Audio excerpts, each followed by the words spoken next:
আসসালামু আলাইকুম। দুপুরের শীর্ষ সংবাদে স্বাগত জানাচ্ছি আমি সুমনা সুমা।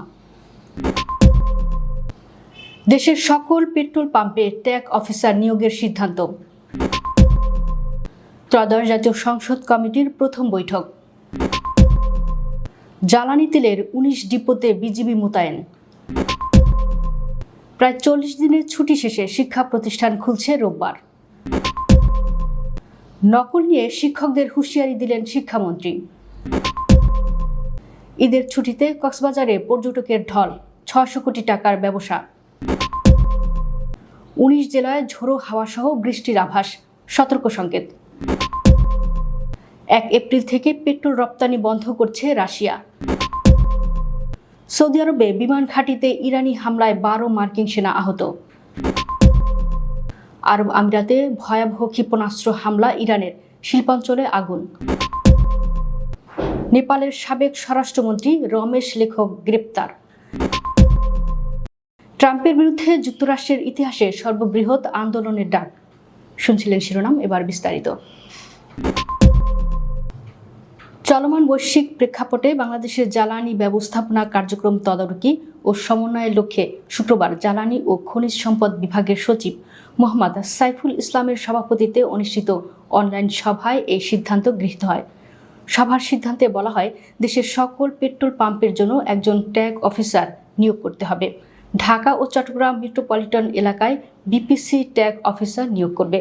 ঢাকা ও চট্টগ্রাম মেট্রোপলিটন এলাকা ব্যতীত জেলা ও বিভাগীয় শহরে সংশ্লিষ্ট জেলা প্রশাসক ও উপজেলা পর্যায়ে উপজেলা নির্বাহী অফিসাররা তাদের অধিক্ষেত্রাধীন প্রতিটি পেট্রোল পাম্পের জন্য একজন সরকারি কর্মকর্তাকে ট্যাগ অফিসার হিসেবে নিয়োগ করবেন।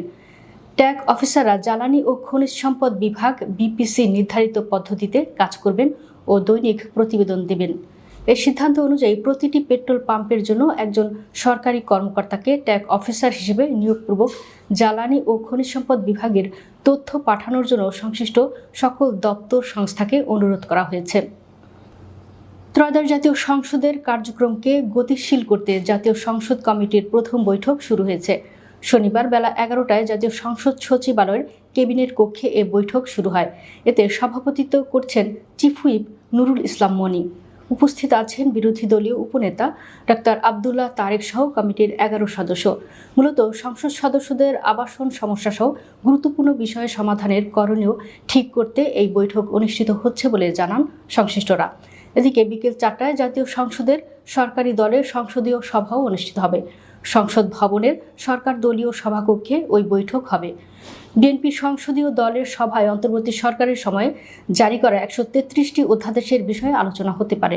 এসব অধ্যাদেশের বিষয়ে আগামী ২ এপ্রিলের মধ্যে জাতীয় সংসদের বিশেষ কমিটির প্রতিবেদন দেওয়ার কথা রয়েছে। আগামীকাল থেকে ত্রয়োদশ জাতীয় সংসদের পরবর্তী অধিবেশন শুরু হবে। সংসদের এই অধিবেশন চলবে আগামী ৩০ এপ্রিল পর্যন্ত।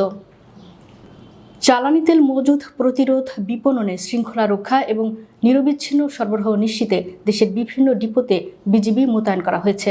শনিবার বিজিবির সদর দপ্তর থেকে পাঠানো জনসংযোগ কর্মকর্তা মোহাম্মদ শরীফুল ইসলামের সই করা এক বিজ্ঞপ্তিতে এ তথ্য জানানো হয়। বিজ্ঞপ্তিতে বলা হয়, মধ্যপ্রাচ্যের চলমান সংকটের পরিপ্রেক্ষিতে বিশ্ববাজারে জ্বালানি তেলের সংকট ও দাম বৃদ্ধি পাওয়ায় অননুমোদিতভাবে জ্বালানি তেল মজুদের অপচেষ্টা পরিলক্ষিত হচ্ছে। জ্বালানি তেল মজুদের অপচেষ্টা প্রতিরোধ, জ্বালানি তেল বিপণনে শৃঙ্খলা রক্ষা এবং নিরবিচ্ছিন্ন সরবরাহ নিশ্চিতকরণের লক্ষ্যে স্বরাষ্ট্র মন্ত্রণালয়ের নির্দেশে বিজিবি মোতায়েন করা হয়েছে। এতে আরও জানানো হয়, ডিপো নিরাপত্তা নিশ্চিতে বিজিবির সদর দপ্তরের তত্ত্বাবধানে মোতায়েন কার্যক্রম একটি সুপরিকল্পিত কাঠামোর আওতায় পরিচালিত হচ্ছে। সর্বমোট ৯টি জেলায় ১৯টি ডিপোতে বিজিবি মোতায়েন করা হয়েছে।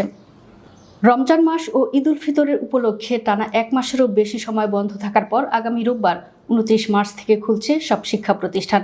প্রায় ৪০ দিনের লম্বা এই ছুটি শেষ হয়েছে ২৬ মার্চ। তবে পরপর দুদিন ২৭ মার্চ শুক্রবার ও শনিবার ২৮ মার্চ সাপ্তাহিক ছুটি থাকায় শ্রেণী কার্যক্রম শুরু হচ্ছে আগামী রোববার। সংশোধিত বার্ষিক ছুটির তালিকা থেকে এ তথ্য জানা গেছে। সংশোধিত ছুটির তালিকায় রমজান ও ঈদের ছুটি শুরু হয় ১৯ ফেব্রুয়ারি থেকে এবং সেখানে ২৬ মার্চ পর্যন্ত বন্ধ রাখার কথা বলা হয়। এদিকে ৮ মার্চ মধ্যপ্রাচ্যের চলমান যুদ্ধের ফলে বিদ্যুৎ ও জ্বালানির সাশ্রয়ে দেশের সব সরকারি ও বেসরকারি বিশ্ববিদ্যালয় বন্ধের সিদ্ধান্ত নিয়েছিল সরকার। প্রধানমন্ত্রী তারেক রহমানের নির্দেশে বিদ্যুৎ সাশ্রয়ের জন্য ঈদের ছুটি এগিয়ে এনে পরদিন 9 মার্চ থেকে সব বিশ্ববিদ্যালয় বন্ধ করে দেওয়া হয়। ঈদের ছুটি শেষে রোববার থেকে ঢাকা বিশ্ববিদ্যালয় সহ দেশের অধিকাংশ সরকারি ও বেসরকারি উচ্চশিক্ষা প্রতিষ্ঠান খুলছে। পরীক্ষায় নকল হলে শুধু সংশ্লিষ্ট শিক্ষার্থীকেই নয়, কেন্দ্রে দায়িত্বরত শিক্ষকদের বিরুদ্ধেও ব্যবস্থা নেওয়া হবে বলে হুঁশিয়ারি দিয়েছেন শিক্ষা এবং প্রাথমিক ও গণশিক্ষা মন্ত্রী আনম এহসানুল হক মিলন। তিনি বলেছেন, আসন্ন এসএসসি পরীক্ষা হবে সম্পূর্ণ নকলমুক্ত এবং প্রশ্ন ফাঁসমুক্ত। যদি কোনো কেন্দ্রে অনিয়ম প্রমাণিত হয় তবে কেবল পরীক্ষার্থীর বিরুদ্ধে নয়, কেন্দ্রের দায়িত্বে থাকা কর্মকর্তাদের বিরুদ্ধেও আমরা বিভাগীয় কঠোর ব্যবস্থা নেব। এবার খাতায় গ্রেস মার্কের সুযোগ নেই জানিয়ে মন্ত্রী বলেন, এবার থেকে খাতায় কোনো ধরনের গ্রেস মার্ক বা অনুকম্পার সুযোগ থাকবে না। ছাত্রছাত্রীরা যা লিখবে তার ভিত্তিতেই নম্বর পাবে তারা। আমরা চাই মেধার প্রকৃত লড়াই হোক। কোনো ধরনের দয়া দাক্ষিণ্য দেখিয়ে অযোগ্যদের পার করে দেওয়ার সংস্কৃতি আমরা বন্ধ করতে চাই। আমরা আর কোনো অটোপাস চাই না। জাতীয় সংসদ নির্বাচন ও পবিত্র রমজানকে ঘিরে দীর্ঘদিনের স্থবিরতার পর আবারও চাঙা হয়ে উঠেছে পর্যটন নগরী কক্সবাজার। ঈদের টানা ছুটিকে ঘিরে দেশের বিভিন্ন প্রান্ত থেকে সমুদ্র সৈকতে নেমেছে পর্যটকদের ঢল। পর্যটন সংশ্লিষ্টদের তথ্য অনুযায়ী 21 থেকে 27 মার্চ পর্যন্ত এক সপ্তাহে 6 লাখের বেশি পর্যটক ভ্রমণ করেছেন কক্সবাজারে। ঈদের টানা ছুটির সঙ্গে স্বাধীনতা দিবস ও সাপ্তাহিক ছুটি যুক্ত হওয়ায় এবার টানা দীর্ঘ অবকাশ কাটানোর সুযোগ পেয়েছে মানুষ। আর এই সুযোগে দেশের দূর দূরান্ত থেকে আগত পর্যটকদের ঢল নামে সমুদ্র সৈকত নগরী কক্সবাজারে। লাবণী, সুগন্ধা ও কলাতলি পয়েন্টসহ পুরো সৈকত জুড়ে ছিল উপচে পড়া ভিড়। রাজধানী ঢাকাসহ দেশের 19টি জেলায় আজ দমকা হাওয়াসহ বৃষ্টি অথবা বজ্রসহ বৃষ্টির পূর্বাভাস দিয়েছে আবহাওয়া অধিদপ্তর। এ অবস্থায় সংশ্লিষ্ট এলাকার নদী বন্দরগুলোকে 1 নম্বর সতর্ক সংকেত দেখাতে বলা হয়েছে। শনিবার সকাল 9টা থেকে সন্ধ্যা 6টা পর্যন্ত দেশের অভ্যন্তরীণ নদী বন্দরগুলোর জন্য দেওয়া আবহাওয়ার পূর্বাভাসে এ তথ্য জানানো হয়েছে।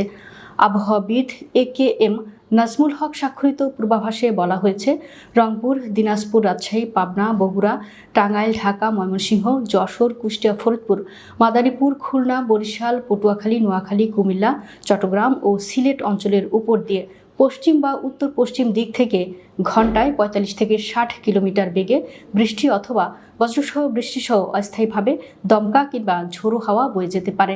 এসব এলাকার নদী বন্দরগুলোকে 1 নম্বর সতর্ক সংকেত দেখাতে বলা হয়েছে। দেশীয় বাজারে জ্বালানির দাম স্থিতিশীল রাখতে আগামী 1 এপ্রিল থেকে পেট্রোল রপ্তানি বন্ধের ঘোষণা দিয়েছে রাশিয়া।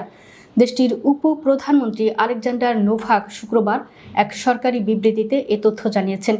বিবৃতিতে বলা হয়, জ্বালানি মন্ত্রণালয়, federal anti monopoly service, Saint Petersburg's exchange এবং সংশ্লিষ্ট শিল্প প্রতিষ্ঠানের প্রতিনিধিদের সঙ্গে বৈঠকের পর এর সিদ্ধান্ত নেওয়া হয়। সিদ্ধান্ত অনুযায়ী আগামী 31 জুলাই পর্যন্ত এই নিষেধাজ্ঞা কার্যকর থাকবে। রাশিয়ার রাষ্ট্রীয় সংবাদ সংস্থা তাস জানায়, অভ্যন্তরীণ জ্বালানি বাজারে মূল্য নিয়ন্ত্রণ রাখতেই এই পদক্ষেপ নেওয়া হয়েছে। সৌদি আরবের প্রিন্স সুলতান বিমান ঘাঁটিতে ইরানের সামরিক হামলায় 12 মার্কিন সেনা আহত হয়েছে। তাদের মধ্যে 2 জনের অবস্থা গুরুতর। শুক্রবার বার্তা সংস্থা রয়টার্সকে এমনটাই বলেছেন এক মার্কিন কর্মকর্তা। 28 ফেব্রুয়ারি ইরানে যুক্তরাষ্ট্র ইসরায়েলের হামলা শুরু হওয়ার পর তেহরানও ইসরায়েলের পাশাপাশি মধ্যপ্রাচ্যের বিভিন্ন দেশে অবস্থিত মার্কিন ঘাঁটি ও যুক্তরাষ্ট্র ইসরায়েল সংশ্লিষ্ট বিভিন্ন স্থাপনায় পাল্টা হামলা নামে। এসব হামলায় এর মধ্যে 3 শতাধিক মার্কিন সেনা আহত হওয়ার খবর মিলেছে। তার মধ্যে 273 জন নিজ নিজ বাহিনীতে ফিরে গেছেন। শুক্রবার বলেছেন মার্কিন সামরিক বাহিনী। যুদ্ধে এখন পর্যন্ত 13 মার্কিন সেনা নিহত হওয়ার কথা স্বীকার করেছে যুক্তরাষ্ট্র।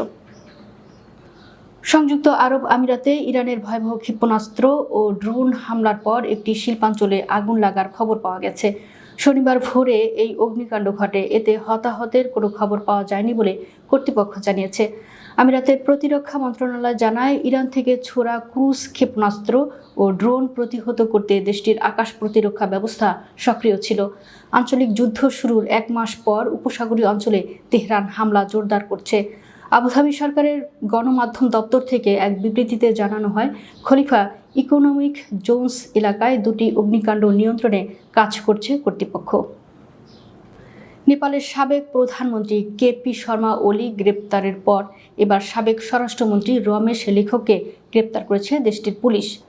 গত বছর সেপ্টেম্বরে জেএনজি বিক্ষোভকারীদের উপর চালানো প্রাণঘাতী দমন অভিযানে জড়িত থাকার অভিযোগে তাদের গ্রেফতার করা হয়েছে। যুক্তরাষ্ট্রে আবারও নো কিংস নামে বড় আন্দোলনের ডাক দেওয়া হয়েছে। এই আন্দোলনের মাধ্যমে প্রেসিডেন্ট ডোনাল্ড ট্রাম্পের বিরুদ্ধে প্রতিবাদ করা হবে। আয়োজকরা জানিয়েছেন শনিবার সারা দেশে ৩,০০০-এর বেশি বিক্ষোভ কর্মসূচি হবে।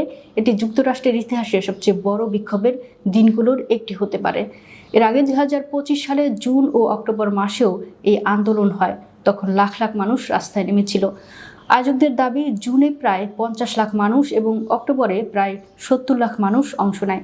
এবারের বিক্ষোভে অনেক বিষয় নিয়ে প্রতিবাদ হবে। এর মধ্যে আছে ট্রাম্পের অভিবাসন বিরোধী নীতি এবং ইরানের সঙ্গে যুদ্ধ। ওয়াশিংটন ডিসি, মিনিয়াপোলিস, শিকাগো এবং সান ফ্রান্সিসকোতে বড় বিক্ষোভ হওয়ার কথা রয়েছে। দর্শক, ভিডিওটি শেষ পর্যন্ত দেখার জন্য আপনাকে অসংখ্য ধন্যবাদ। নিত্য নতুন ভিডিও পেতে আমাদের ইউটিউব চ্যানেলটি সাবস্ক্রাইব করুন এবং নিয়মিত নোটিফিকেশন পেতে বেল বাটনটি ক্লিক করুন। আমাদের ফেসবুক পেজটি ফলো করুন। এছাড়াও আমাদের ভিডিও লাইক, কমেন্ট ও শেয়ার করুন। আল্লাহ হাফেজ।